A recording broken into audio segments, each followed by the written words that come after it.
you've got to seduce yourself first, right? 100%. You've got to be seducing yourself, looking sharp, smelling sharp, grooming yourself. You do it for you first and foremost. Absolutely. And it doesn't mean you have to, you don't have to buy expensive clothes, in my opinion. Clothes aren't my thing, but you want, I wear plain black t-shirts and shorts. It's about looking good and feeling good though, isn't it? So a couple things. One of your friends, asked you a question about, are you giving these things to yourself? And you said no. What gets to change for you? What gets to change for me? The thing that's coming to mind for me, obviously I meditate often and every day, meditate, journal. Overall, it's a lot more about being than doing. It doesn't mean taking my foot off the gas within, the things we're creating in the Powerful Man. It means having more of a balance to that, not a balance in the area of, balance in my day. It's more about balance in my energy. I think this is all about how I treat myself, how I dress, how I look, how I honor my body, how I talk to myself, how I see myself. That's really what all this is, in my opinion. I've not yet figured out the specifics around what that means, although I mentioned a couple there. But yeah, it doesn't really feel like it's anything around going gung-ho and tackling things per se in a doing manner. Okay, but are there actions that you get to take to get to your result that you want? There are, yeah.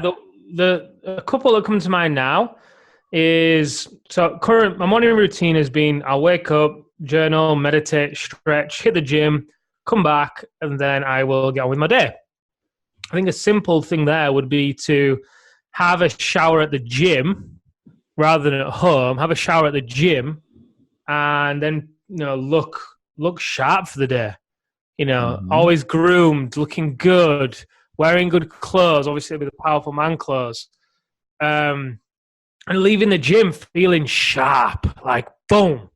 Not just leaving the gym feeling pumped because I've had a great workout and getting on with my day, but then I'm coming home and bringing that level of, attractiveness to myself. Doug, all my life I've felt really attractive. I don't say that from an egotistical manner, but I've felt really confident in who I am and how I look and how I hold myself, which I still do to a point. And I know there's more. There's something missing. And this isn't about going back to how I used to be. It's got nothing to do with that. This is about a new level, a new energy. So that first thing around the gym would be one. The second thing would be around when I finish my day for sure. I'm going to go off and do a brisk walk at the end of my working day, come back, have a shower, get changed, and then again feel great as then go into the evening with Amelia. Around Amelia, we're going to, like I said, do yoga together, do tantra together, because I think that's important that we do something together, growing together. And as for other things for me, I'm going to spend more time with my Who Are You sheet. I'm going to upgrade my Who Are You sheet. That's in alignment with a lot of the things that came up for me yesterday around who I really am. Essentially, it kind of feels like another layer of the onion's been peeled away. And it kind of feels like, I don't want to say next level for me personally, but that's the easiest way for me to put it, And that means I then get to update my identity. It's kind of like my identity has been upgraded. How I'm seeing myself, the old ways is falling away and making room for a new, more true version of me, if you will. So the Who Are You sheet as well is going to be something that's going to be key. And spending time with that as well, really meditating with that. I think there's something where I get to see myself more, see the reflection of me, like whether it's mirror work. I've never really been a fan of mirror work, but there's something where I actually get to see me. Obviously, I'm going to Poland to do a 5-day deep dive into my soul. is the easiest and probably the most safest and vague way to put this as well. What am I not seeing here, Doug? It's not going to be that easy, my friend. But I think you've said a lot of things that are very clear here. When we're up leveling and we're on a trajectory, especially, you're always in constant growth, which is amazing. We start to increase, right? We go up and then we hit a plateau, and that plateau feels comfortable for a little bit, right? Until that plateau becomes our new norm, right? And so even though we're higher than we used to be, if you can imagine a trajectory going up at an angle, right? It's like a rocket ship taking off, and then it levels off. And at some point, that leveling off feels like the old average, right? It's not, right? It's much higher than it used to be. But then what happens right before we're about to explode again into our next up leveling, right? Everybody's doing that. A lot of people like you and myself included, we work really hard. Okay, I want to get to the next level. I know there's something more for me out there, and we work at it, and we work at it, and we work at it.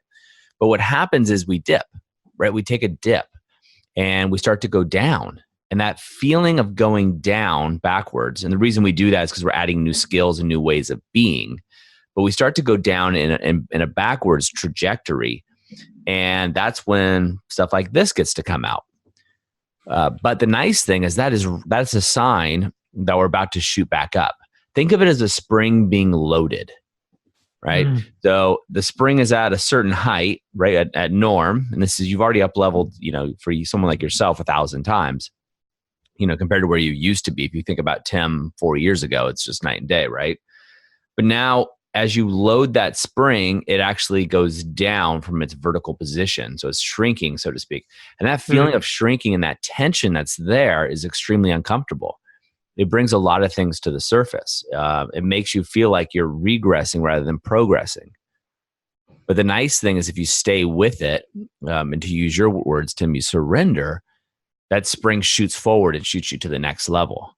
What most people do is they start to regress, they freak out, and they continue to regress and fall into that pit. They're not willing to do the work as well as the surrender. So it's almost like an oxymoron, right? You have both things going on, the surrendering, but also doing the work and staying, what I call staying in the pocket, staying in where it hurts and observing and asking the questions like you're asking. That's how you get to the next phase. Yeah. I think this is one of the reasons why, in my past, whenever I've experienced up leveling, there's a few things that have always served me. I'm so grateful for, these, being able to use these right now. The first one is being able to spot what's going on, spot the pattern. And obviously with the work that we do, I'm able to do that. Awesome. Second thing is then surrounding myself with people who I can then turn to and come clean with and confide in, like yourself and other friends I have around me who, I'm able to have these conversations with, which is fantastic. The third thing I'll then do is use the tools to be able to start to dive into it, which we've got tools in the activation method. It'd be crazy if I didn't use them, right? So I use our tools and they work.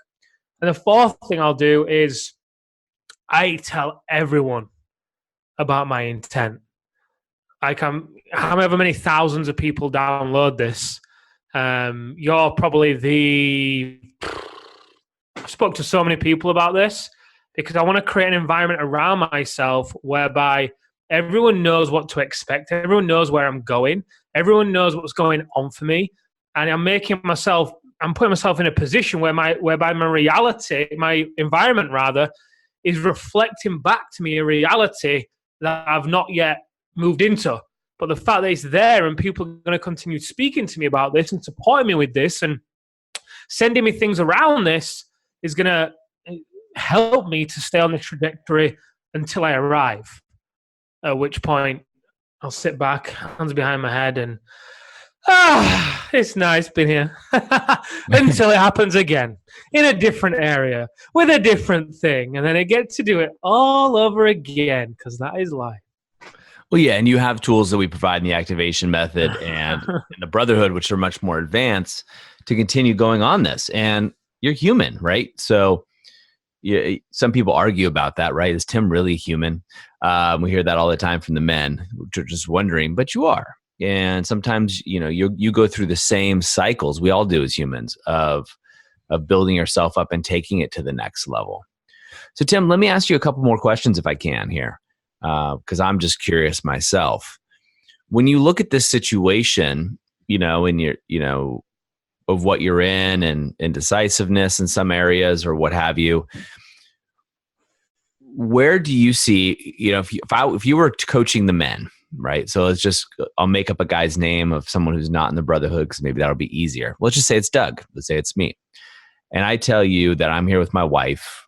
I work with her. So I work from home. I have the luxury of working from home. So I'm with her a lot, right? We're around each other all the time. And we've kind of lost that spark. What would you say to me? What I say to you? First thing that comes to mind is boundaries. Second thing that comes to mind would be, are you dating her? Third thing that would come to mind would be, how are you feeling about yourself? What are you doing for yourself? How do you feel about yourself? Because quite honestly, it's very rare that you're going to feel that spark within you and the spark not be there within your marriage, right? It could be, obviously, because there's two people involved. Yeah. But, it's less likely to be a case if that spark is really, shining bright within you. What else would I say? Well, let's stop there. I'm sure there's a lot more, but now obviously you know where this is going. So let me flip the script and you answer those questions. Why did I bring this up? But I won't go too deep here. It's all good. I think it feeds into what I've identified with, leaving the gym in the morning and making, it's almost like it's going to become a trigger, isn't it? I leave the gym after getting changed there, wearing certain clothes, feeling a certain way, boom, it's going to be a bit of a trigger and an anchor for how I'm then going to be feeling walking, back home into the office space. I then think at the end of the day as well, that walk in nature and then coming back and having a shower and getting changed is again going to trigger a few things there. Well, anchor a certain state there, rather. I think, Amelia and I have identified that we get to what it looks like to make an effort with one another has changed. And we get to honor that for one another. And that means we are now looking at, new interests with one another, like doing yoga together. Not me just doing yoga or her doing yoga, but doing yoga together, doing the Tantra course together. Amelia says she loves to do jigsaws and puzzles, something I never even knew. So we do some of those in an evening. So I think some things around that, having the date night where we are going out. And I'd say, at least twice a month, it's going to be something where we get dressed up for one another and really make an effort for one another. Because something I've been playing with Doug as well is, what would I be doing if I was single?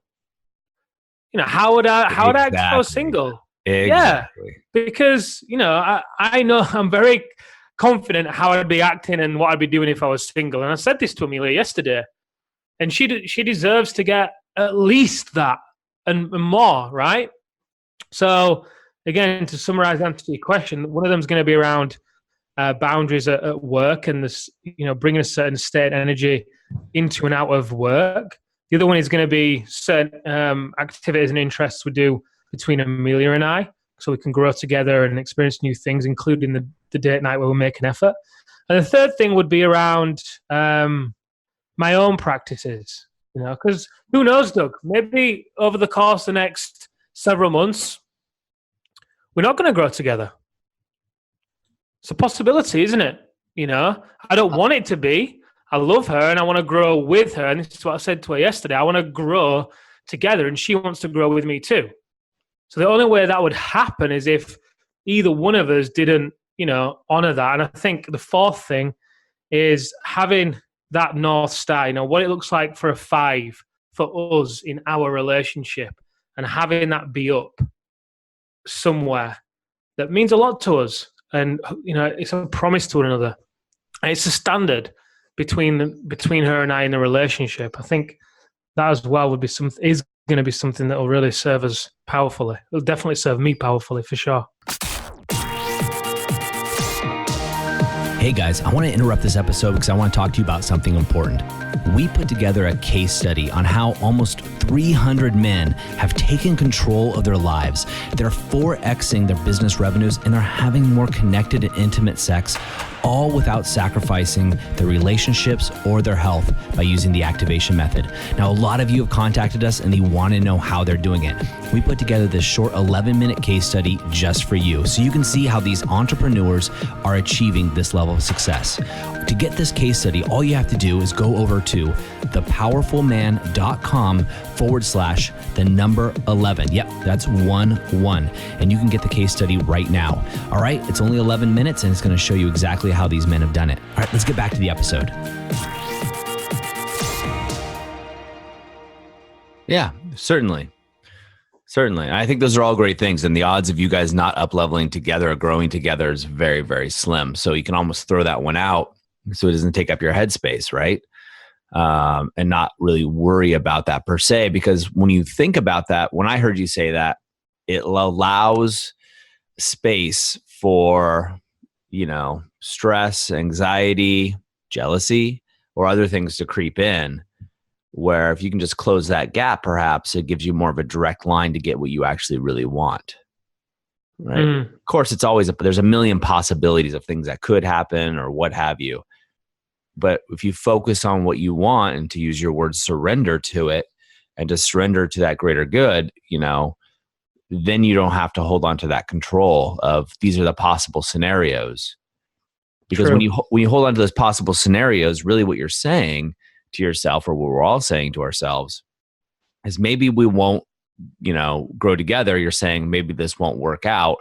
And then subconsciously you're coming up with a plan B, an escape plan is what I call it, right?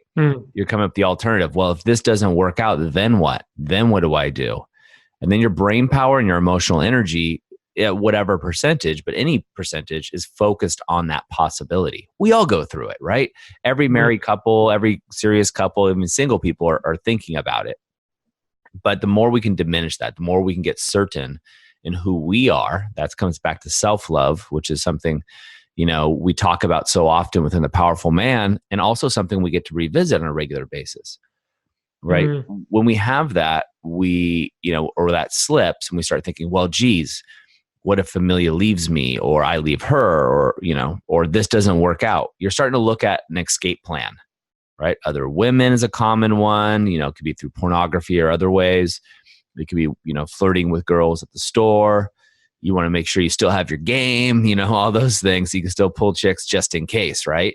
Because you don't want to be that guy sitting home alone the rest of your life, at whatever level. Although I know, Tim, you'd be fine with yourself. Subconsciously that plays out for us, right? We play out with this scenario in our head of what if. And that's a game that just puts more of a gap, or as my wife and I like to say, it puts dirt or mud on the glass between us. And the analogy that her and I use is, imagine there's a glass right between us. We're looking each other in the eye and there's a glass between us. And any lie, thought unsaid, unspoken action, we call it thwarted communication or what have you, puts a little bit of dirt on that glass. And it makes it harder and harder for us to see each other. And so when I'm going through this, Tim, and I'm starting to think, oh crap, what if this doesn't work out? I immediately notice that consciously or subconsciously, I start looking for an escape plan. And it turns out differently for everybody, right? Do I save some money? Do I not say this? Do I do this differently?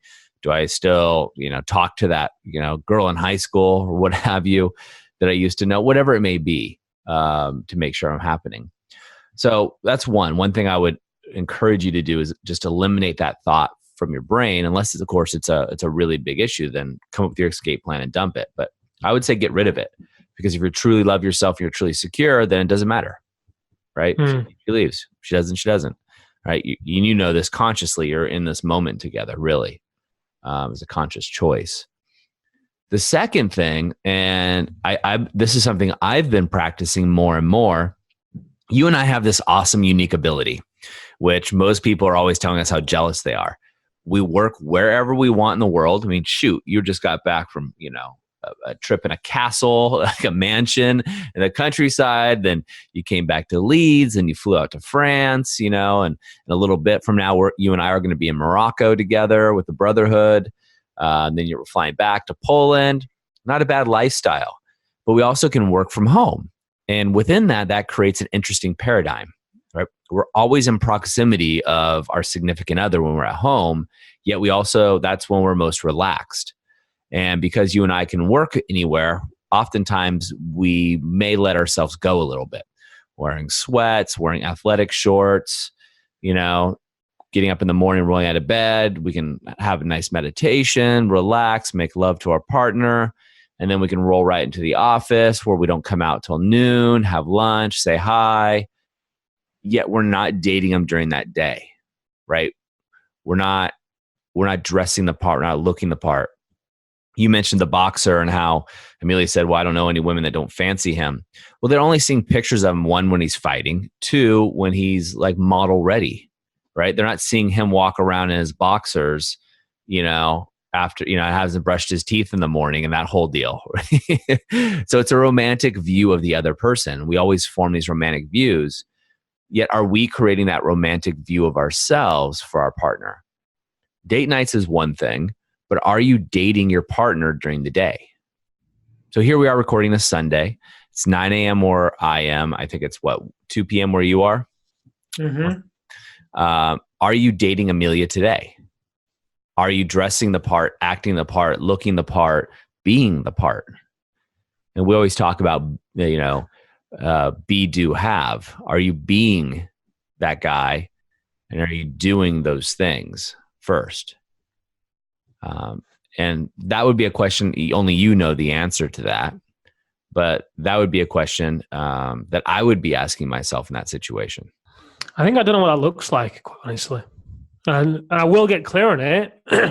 And, this is all very fresh and, there's no quick, there's, in my experience of this kind of up-leveling an area of my life, for me,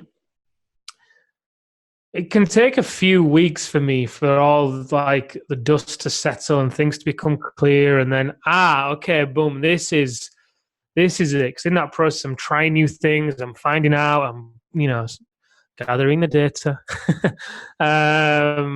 So I don't feel like I can answer yes to that question. I'll say no to it, although it's kind of been a little bit unfair of myself if I'm saying no, been a bit hard, but let's go with no. I think that's one of the things that I'm figuring out, and also one of the things that will feed into what it looks like for this to be a 5 for her and I. So let me ask you this. I'm gonna break in for a second here, which is not unusual for me, as you know. If I were to ask, if I called Amelia right now and asked her, does Tim woo you or date you or seduce you every single day? Her answer would be yes or no. No, I think. Okay. I don't know. I'm going to ask her because I asked that other question before on I can't remember which episode it was. And when I was messaging her back and forth around this, and she gave a 3.5 out of 4, 3.5 to 4 out of 5. And all that she said she wanted was more time with me. That's it. Simple as that. And when I went through, what it means, what 5 looks like for me, she's really happy in the relationship. She loves the playfulness. She loves how the sense of humor. She just loves going for breakfast together. She just loves, So maybe I am kind of painting a picture here of something that maybe isn't completely necessary. Maybe I'm the one that's wanting to create something that maybe she doesn't even see as missing. I just, like I said at the start, I feel like there's something. I feel like we get to grow together right now. And you're smiling. Why are you smiling? I'm just listening to you. I love listening to you. No, you're not. You're thinking something. You're thinking something. I'm always thinking things. I think it's a good thing for you to reflect on and not necessarily something we can unpack in a series of podcast episodes. Definitely not. Yeah. So if anybody's still listening to us, continue on. I think it's an interesting thing for all men. And I shared with you, when you asked me about how I can't remember the exact question, but basically how I show up for my wife. And I said, hey, do you want the way I know I should? Or do you want the way I really do? And that's a big difference. And you can see my smiling face right now. Before I got on this, I was late because I chose to jump in the shower, put on a decent shirt because I was in my sweats. And that was something I realized, hey, it's an advantage. It's a really cool thing with our life and our lifestyle. And I've had it for a very long time, this, remote work and work when you want type deal. But at some point, what am I representing? Right? Seduction begins, days before the actual act of sex, in my opinion, in my experience. So you've got to seduce yourself first, right? 100%. You've got to be seducing yourself, looking sharp, smelling sharp, grooming yourself. And you do it for you first and foremost. Absolutely. And it doesn't mean you have to, you don't have to buy expensive clothes, in my opinion. Clothes aren't my thing, but you want, I wear plain black t-shirts and shorts. But I grew up in Southern California. Feeling good though, isn't it? Yeah. So that is whatever that means. Feeling good for me. Yeah, whatever that means. Whether that means, whatever clothing it means, it's irrelevant because it's the charisma and the feeling that you have within that, isn't it? And one of the main reasons why I wanted to share this is because I don't hide anything from from our audience, from the guys in the community. And I love that. And it also holds me to a particular standard. And at the end of the day, I think, the big takeaways from this, in my opinion, is number one, spotting the pattern. Don't let don't judge it. Don't, let things get in the way. I spot the pattern. If it's coming up for you over and over, spot it, accept it, lean into it. That's number one. Number two is having people around you that you can turn to and ask questions of and get insight and support from. So important. Number three is having some tools that you can then use in order to start to navigate your way through the journey. And then number four is having accountability and support to change things moving forward. And I share this because that's, I've been going through those steps, which is great. Perfect, man. Well, guys, you heard it here. I would rewind, if anything, if you made it this far, rewind those last, 90 seconds and write down those 4 steps Tim just mentioned, because they are so important. And no matter where you are in your stage, in your journey with your relationships or with yourself, right? That's your most important intimate relationship. These factors will keep coming up again and again and again. I don't care who you are, how long you've been doing the work. I mean, shoot, I've been doing it for over 2 decades. It comes up over and over again, and you just you refine it. You're sharpening your saw. You're making it easier to cut down that tree every time you want to. So guys, rewind that. Go back through Tim's great insights. And Tim, thank you so much. I mean, it's so rare that you have a public figure out there, especially in the realm of men's work, who's willing to be so raw and vulnerable and share all aspects, the good, the bad, and the ugly. So thank you for doing that. Of course. All right, guys, that's going to wrap up another episode, 2 episodes back to back, right here with the Powerful Man Show. We'll see you next time. Have an amazing day.